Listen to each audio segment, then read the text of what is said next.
Good day, everyone. Richard Cowperthwait for Northwest Access TV. Thanks for joining us. Happy to have alongside today Lauren Weston, the District Manager of the Franklin County Natural Resources Conservation District. A bit of a mouthful, AKA FCNRCD. Anyway, Lauren, great to see you. Thanks for having me. I met Lauren earlier this year. We happened to be both at the Franklin Town meeting. As I mentioned, I'd been going to the Highgate Town meeting for forever, decades. And of course, they went to all Australian ballot this last town meeting. And I've got a bit of a connection to Franklin, but I thought it was a pretty cool meeting. Talk about getting a pretty good feel for the town of Franklin at that meeting, huh? Definitely, yeah. It was my first Franklin Town meeting Oh, as really? well. Wow. I was there to listen in on what they were talking about with Lake Carmine. That's right. Well, it's good to meet you then and good to have you on the show. Yeah, thank you. Give us a little background on yourself. Yeah, so I've been the district manager of the Franklin County NRCD for the past 4.5 years. Huh. I'm originally from Western Massachusetts, but moved up to Vermont about 8 years ago. I'm a Boston suburban guy, but had a great summer. One of my college summers was in Hadley, Mass. Okay, yeah. One of my best friends lives in Sunderland, so I've got a pretty good handle on Yes, you Pioneer do. Valley, nice part of the world. It really We're is. in Western Mass. I'm from Northampton, Wow. and I also went to Smith College. So, Oh, wow. Definitely a local girl there. Wow, great. But Vermont's become home about 8 years ago, and my background was in water resource engineering. Huh. And now I've been in this role for about 5 years, and it's been great to bring a lot of my interests together for agriculture and clean water. Wow. And again, you said staffing. I'm so used to hearing about organizations being reduced in size. You folks have gone the other way. So you were solo a few years ago? Yeah, this time about 4 years ago, it was just me. Really? And we now have 9 full-time staff that are helping to serve Franklin County. Have those staffing levels gone up and down over the years, or was there typically just one person? So when I came into the role, there were 2 full-time staff and an AmeriCorps member, Huh. and that was the highest staff that had been there Really? up until that time for at least I'd say at least a decade prior to that. Before that, I'm not entirely sure Huh. what the staffing levels were, but Yeah. the Franklin County NRCD was actually established in April of 1946. Really? So I'm not 1946. sure what the whole history and the staffing levels has been. Yeah. Has the mission changed a lot over the years, Can you go back and have you got a handle on what some of the earlier years were like to some extent? My understanding is that the mission the whole time has been to serve farmers and to help with soil and natural resource issues. Yeah. And that, I think, has looked different at different periods of the economy and social layout of our communities. Yeah. I think a lot of the staffing levels lately can be attributed to the influx of funds associated with the Clean Water Act of Vermont in Yeah. 2015. Huh. That's really bolstered our opportunities to get more projects and more work done on the ground. I've been up here for a long time reporting in some fashion or the other, and of course, dairy industry was so huge, especially in my earlier years up here. Yeah. And I'm struck, you would know this a lot better than me, but now fewer than, 500 dairy farms in Vermont? We're under 500? Yes, we are. We do Wow. have, I've actually looked at the data this morning. We do have 90 still in Franklin County. Is that, thanks for that number. Yes, and we are still the highest dairy producing county in New England. Yep, that certainly was on my mind, so that's Yep. still the case. That's still the case. Wow. And we are one of the largest maple producing counties, if not the largest maple producing county in the United States. In fact, I think of that. I talk about that a lot because I like stats, and I've always heard from folks like Dan Brannon, just some of the sugar makers around here, Yeah. that Franklin County, I'm going back some years, but I've heard this a few times. Franklin County was producing typically about 1/3 of Vermont's maple syrup. I don't know if you I'm not sure what not that heard number that. is. But if it's even like 1/4, I think Vermont, and again, you know this more than me, Right. Vermont, I think, was just over 50% of the country's maple syrup this year. I do believe I think that's about true. 3 million gallons. Yeah. But again, that's a hard stat. If I'm right about Franklin County even producing, say, 1/4 of Vermont's maple syrup, that, if my math is right, Franklin County, I think it's fairly safe to say, is producing maybe somewhere like 10 to 15% of the country's maple syrup. If my math is anywhere close to right, I think a quarter of 50, Yeah. that blows my mind. That's an incredible stat. I was reading something that I believe, at least before COVID, Yeah. if Franklin County was its own state, it would be the second highest producing maple state in the United States Wow. after Vermont. Right, So, interesting. yeah, I think So your numbers that's are an probably right. incredible stat. Yeah. And of Vermont's milk, I mean, 2/3 of that goes out of state. Massachusetts gets still a ton of that milk. I believe so. Yeah. I do know that most of our dairy gets turned into cheese, Yeah, and so that's great. and cheese certainly state has a great reputation with some great cheese. Yes, Yeah. yes, great So- infrastructure for it. So again, and again, I guess dairy production still stays pretty stable despite the lack of just, bigger farms buying up the smaller farms. So dairy production still relatively stable. On the whole, On at the the whole. aggregate scale, yes, that's my understanding as well, that Yeah. the numbers of cows hasn't necessarily changed too much, and the number of acres in production hasn't necessarily changed. It's just who's the size of the farms producing all Yeah. of that.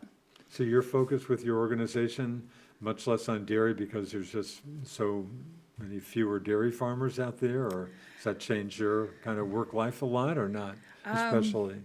That's an excellent question. Yeah. We still spend at least half of our staff time Really? working with our dairy producers, Really? if not more than that. Huh. And even some of our like clean water projects that maybe aren't considered farm projects are happening on farms because Yeah. they own so much of the private lands in Franklin County. Huh. We work a lot with our dairy farmers, and we are honored to be able to assist them in any way we can Wow. and to collaborate with them. So still 90, thanks. I wasn't familiar with that stat. At least that's, Yeah. still a significant number, obviously. Yeah, yeah. We actually did meetings with at least 90 farmers last year, Really?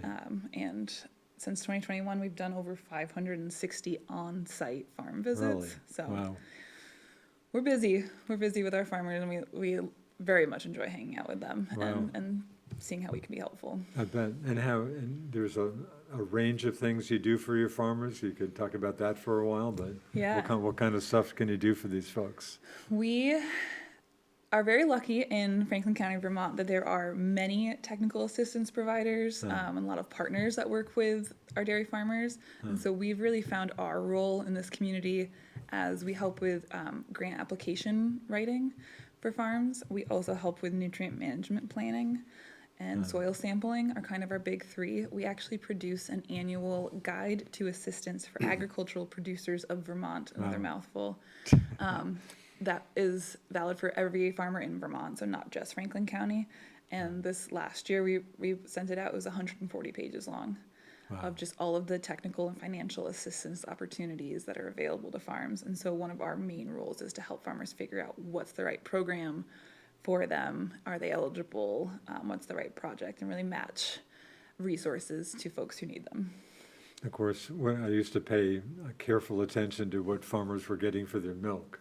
These days, that's kind of gone by me, but talk about a convoluted federal pricing system that sounds like drives everybody crazy all the time. That's still nothing much has changed on that front. My understanding that nothing much has changed on that front. Really? Yeah. And I'm just struck by, some good years once in a while, and then the price plummets. I guess probably that still happens. That still happens. I think the conventional and the organic markets have their own uniqueness as well.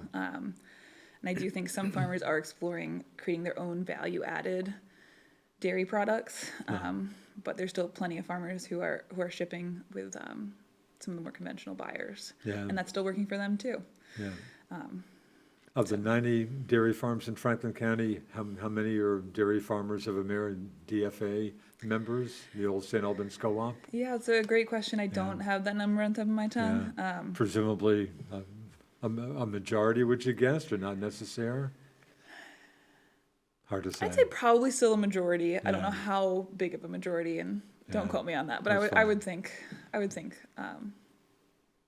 say at least the majority of the milk is still shipped out that way, whether or not that's a majority of the Yeah. producers. But there are other folks that people deal with. There's still plenty, or some other folks. Yeah, there's still some other folks. The organic market, again, has had its fluctuations over the years. I was just going to ask you about that. Of the 90 dairy farms, how many are organic? What a wonderful question you have there as well. I don't have that number off the tip of my Well, tongue. sure, but I mean, obviously, some of them, would you think significant, like teens or 20s, or hard to say? I'd say at least 20. Yeah. Again, don't quote me on Oh, that, sure. but based It's on all based right. on my experience, I would think probably around that 20 mark. I can kind of remember when some folks went to organic. That was, I mean, a big thing. They were, Yeah. working a lot harder, obviously having to do different things for making a lot more money, but Right. interesting. In fact, most of the syrup I get here from one of the local producers is organic maple syrup. Wonderful. Interesting. Yeah.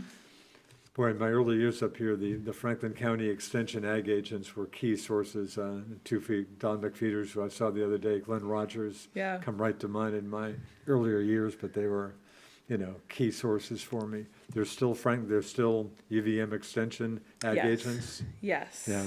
And they're great partners. We've been working on a couple grants with them, mostly Yeah. focused on soil health lately and trying to help farmers understand different soil health metrics on their farm and what different management approaches could be used for their own unique context. Yeah. And so trying to make some tailor-made plans and understand some changes there. But yeah, the UVM extension team is a hugely valuable resource to this area. Yeah. Yeah. Have their numbers, are there as many of those folks in my earlier days up here, or who knows? There's a whole bunch of folks that work Is for that them, right? Yeah. incredibly skilled and talented, and I know they're running the research farm out in Alberg. Of course, Heather Darby comes right to, who I've never personally met, but Oh, she's lovely. sounds like an incredible. I used to do columns for the St. Albans Messenger, Sure, and I did one on Alberg, which doesn't get the best PR at times. Sure. And I'd like to think I threw Heather Darby in there, saying, "Hey, how bad can a town be if you've got a Heather Darby in town?"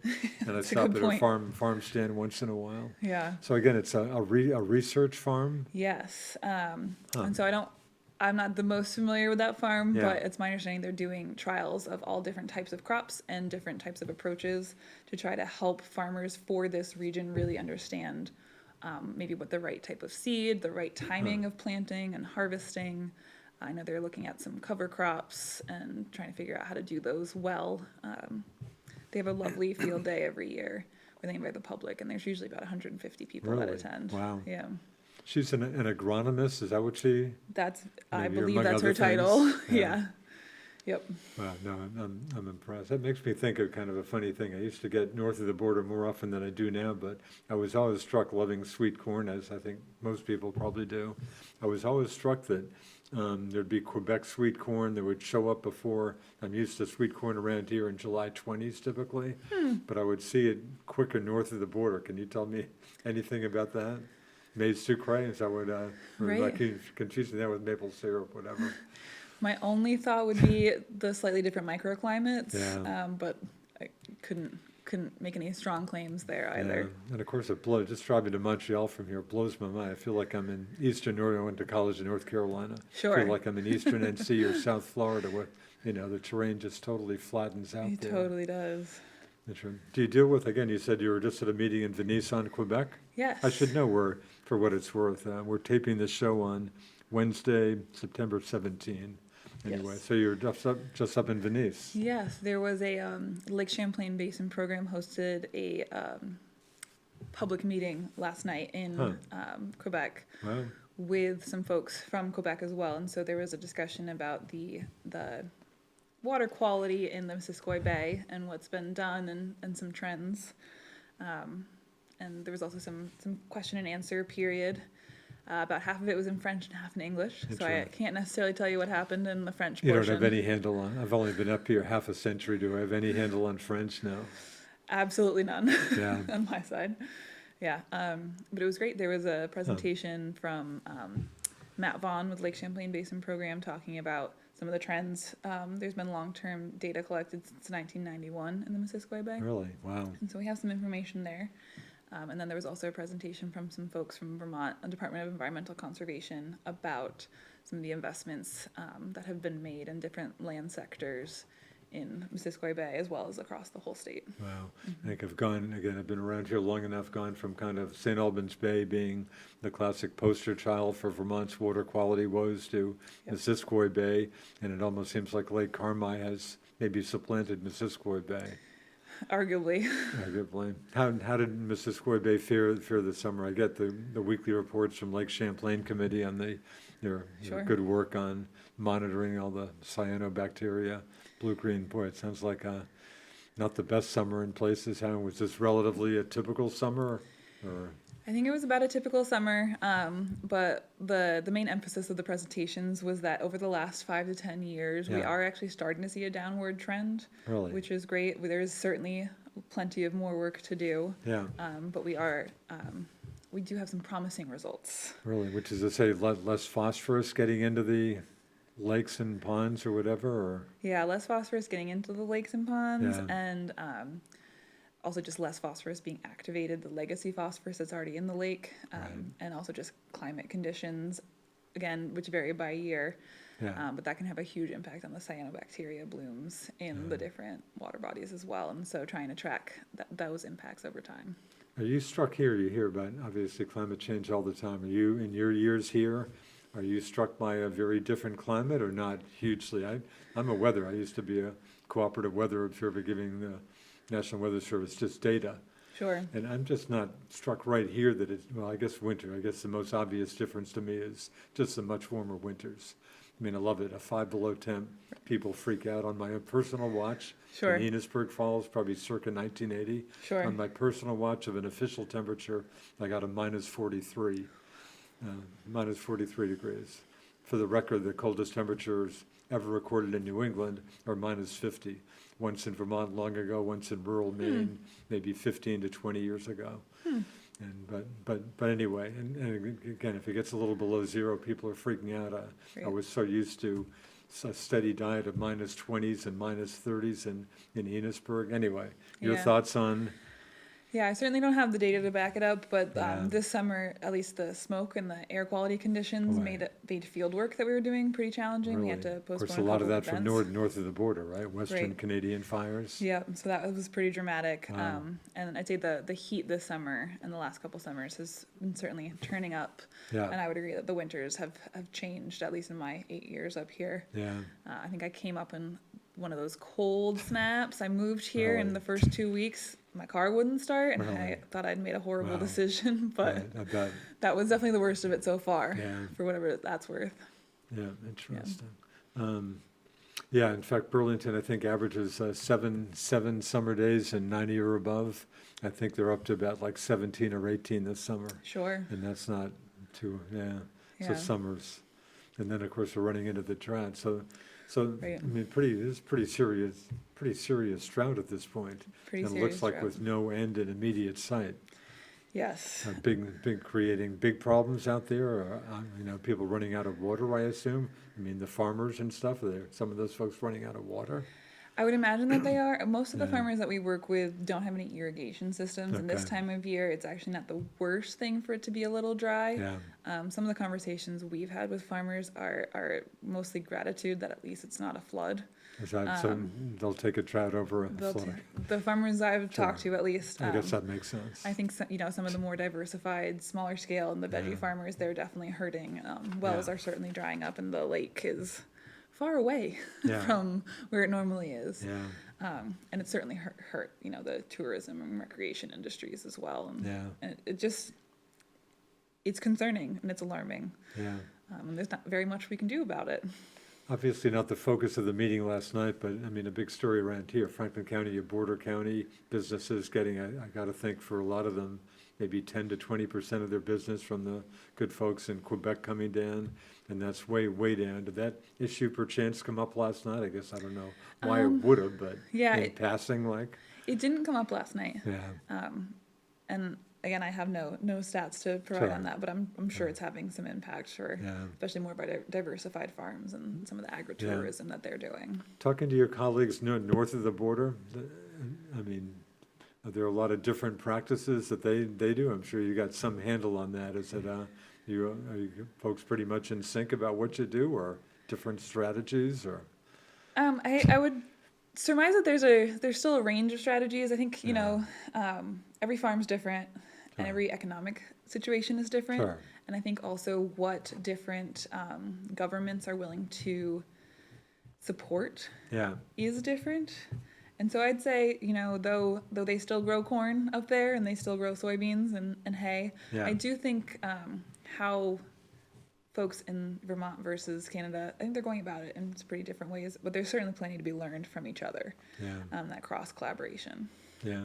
Mentioned the EVM extension agents. State government, do you feel you get decent or farmers get decent support from Vermont state government in general? I would say in general, yes. Yeah, in general.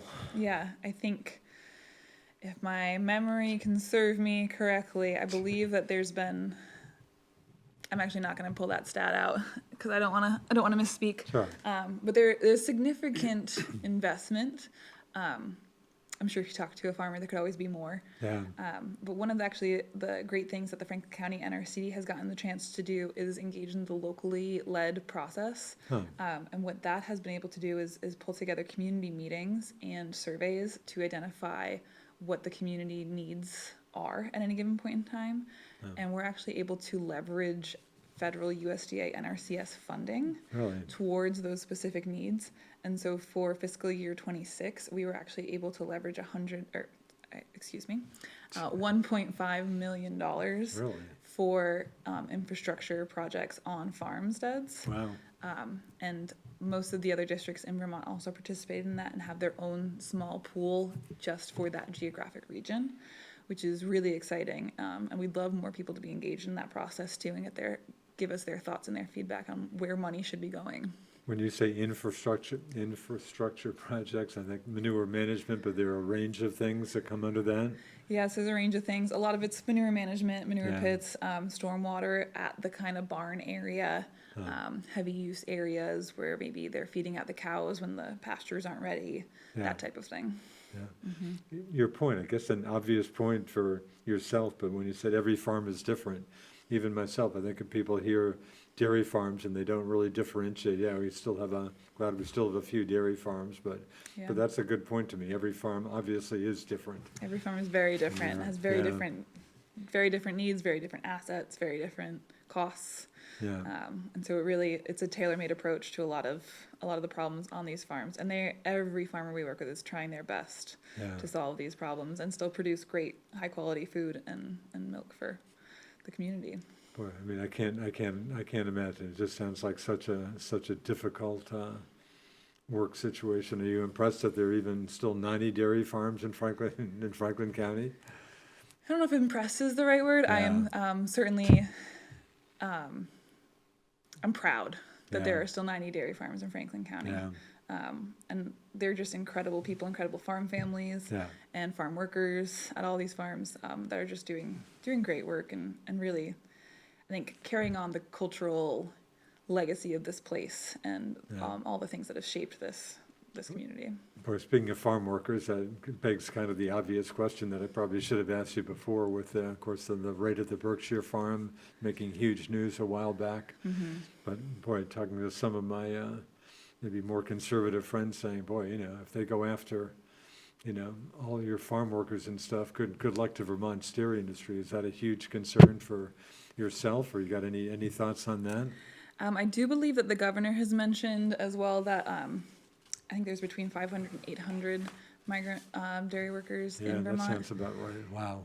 So hundreds. That's- I mean, the key, without these folks, Right. Vermont dairy industries, I mean, pretty tough, very tough shape, obviously, right? Yes. Without those folks, I don't think a lot would be possible. Yeah. Yeah. Would.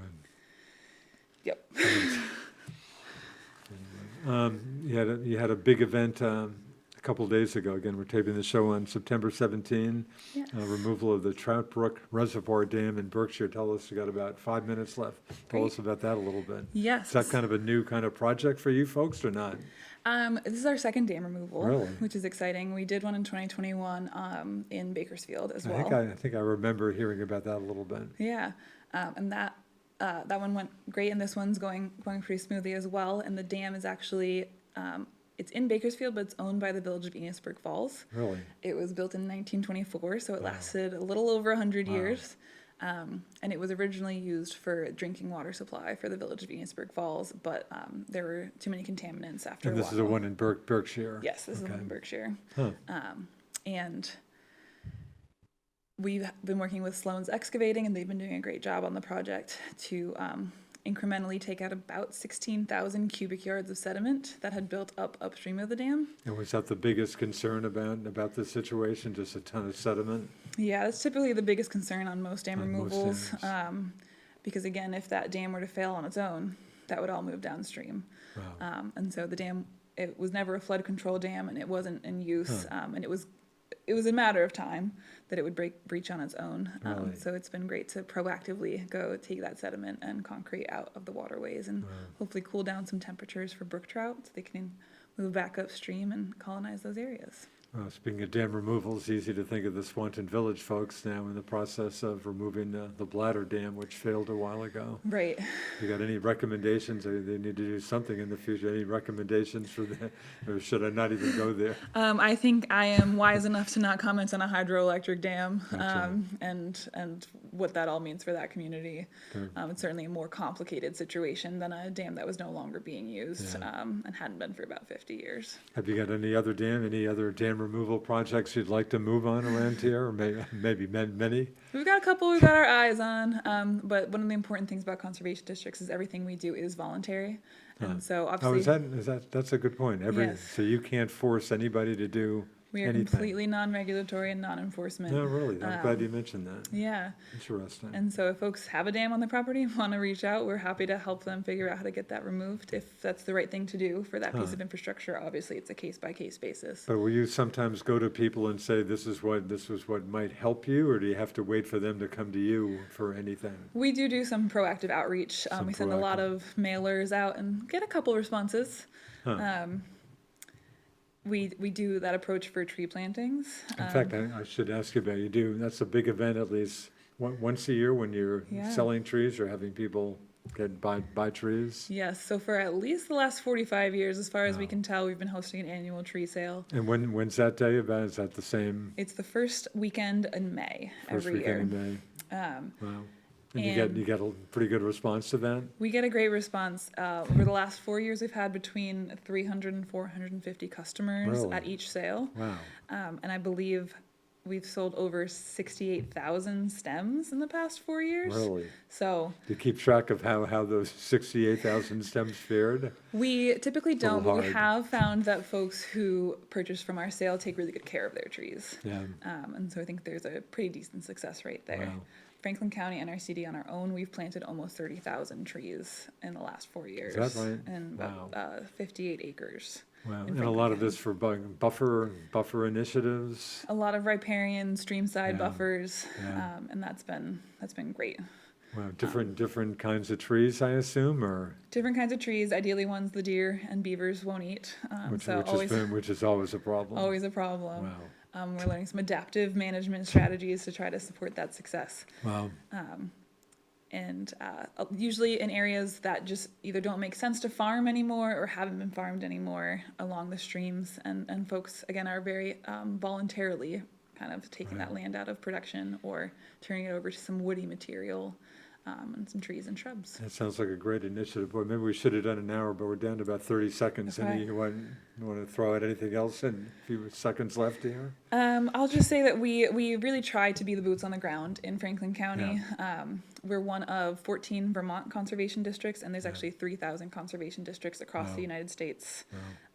And we've been here since 1946, so Right. we're hoping to be here for a while longer. Great. Best way to contact you folks or anybody out there? Yeah, we have a website, franklincountynrcd.org, or stop by our office in Franklin Park West, right down the Not street far from here. away. Great. Lauren, thanks a lot. Really appreciate all the information. Great job. Nice to see you. Thank you, you as Again, well. Lauren Weston, the district manager with the Franklin County Natural Resources Conservation District. And thanks to my key guy, producer Josh Pryor. Thanks for watching us here on Northwest Access TV. I'm Richard Cowperthwait. See you next time.